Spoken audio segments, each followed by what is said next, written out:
রাজেশ একটা 6 তোলো, তাহলে উঠে চলে আসো আমার কাছে। ব্যাটটা যাজো, ঠিক আছে ঠিক আছে, ঠিক আছে।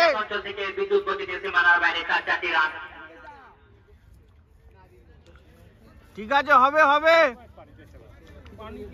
রাজেশের ব্যাট থেকে চলমান অষ্টম ওভারে খেলা বোলিং প্রান্তে কাসিমকে আনা হয়েছে, যেখানে প্রথম ওভার করছিল, তারপর থেকে লাস্ট ওভারটাকে কাসিমকে আনা হয়েছে। পরে বল কাসিম টু রাজেশ, হেলিকপ্টার মারছে আবার।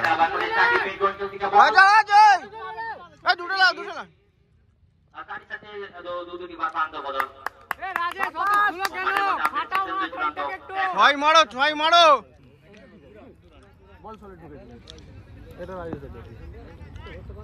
দেখাও দুটো রান নিয়েছে বলটাতে, পরের ball Kasim to Rajesh.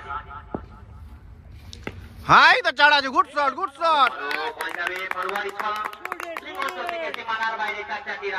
রাজেশের bat থেকে 4 রানের সুবাদে দলের রান সংখ্যা 100 রান। একটা 6 দেখতে যাই, 6।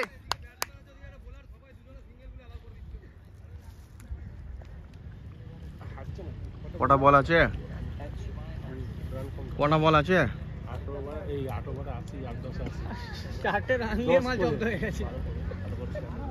দুটো বলে দুটো 6 তোলো।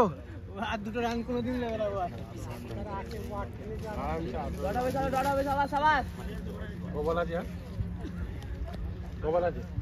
একটা কি দুটো আছে, প্লেয়ার নামবে বেশি বেশি হলে একটা মানি দিতে প্লেয়ার নামবে। 6 লাগাও একটা। এটা রিভার্স দেখবো। বল রিভার্স পেস বলছে কেন? পরের বল সরাসরি উইকেট রক্ষকের হাতে। বাইরে বলটা করলো, হাঁটু গেড়ে তুলবে। ফেরত যেতে হবে রাজেশকে প্যাভিলিয়ন। ঢুকে গেছে।